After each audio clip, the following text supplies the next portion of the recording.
Hello everybody!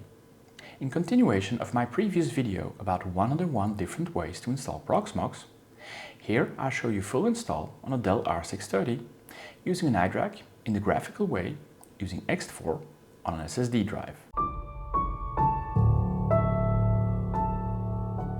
Now let's install ext4 through the GUI.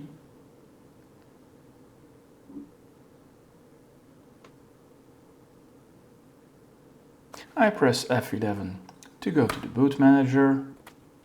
I press F11 to go to the boot manager.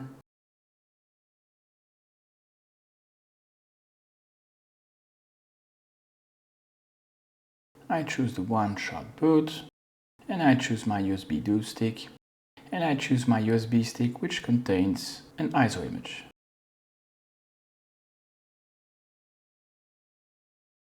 And we choose the GUI. And the GUI process is a little bit slower than the text process.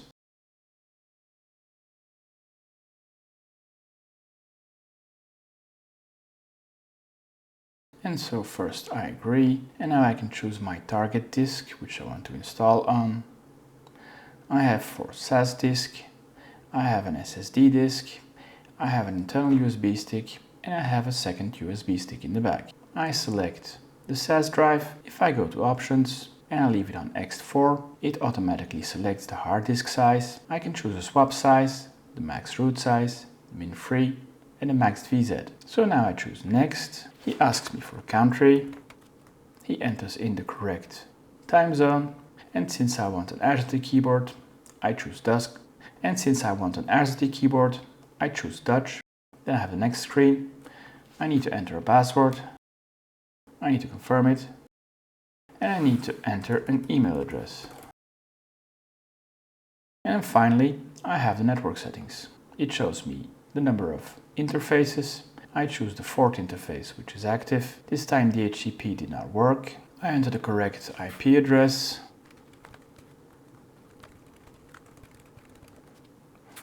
And I enter the DNS name. I don't know why there's a difference between the text mode where DHCP is working and the graphical interface where I need to manually enter it, but apparently that's the case. And I choose next, I get a little overview, and it starts installing.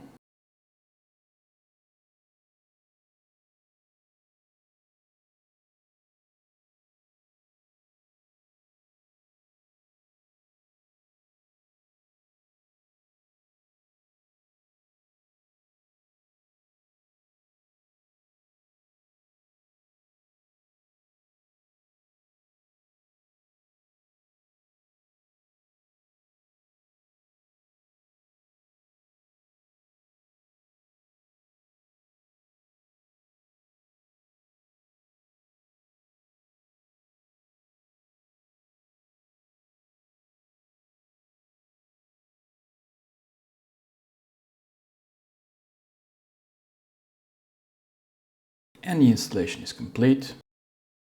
And he'll be rebooting.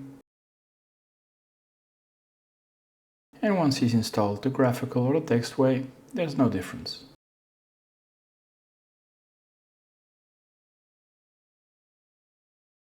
And he's rebooting in a couple of seconds.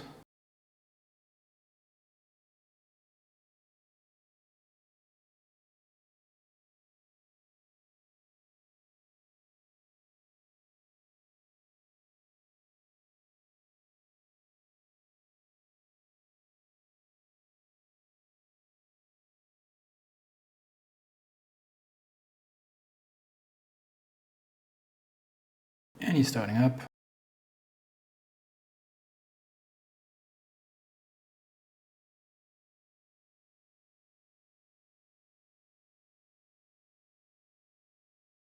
And he's up and running. And so when going to the IP address, we first have a certificate issue.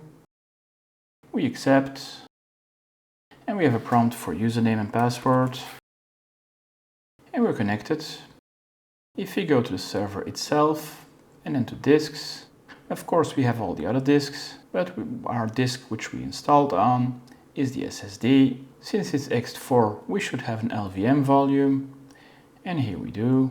If we go to the shell and run lsblk-f, we can clearly see it's an S. We can clearly see it's ext4. If we run df-t, again, we see it's ext4. If we run a mount grep ext4, we can see it's ext4. And so this concludes our ext4 install. If you guys enjoyed this content, give it a thumbs up, subscribe to this channel and hit the bell sign. Or leave a comment down below.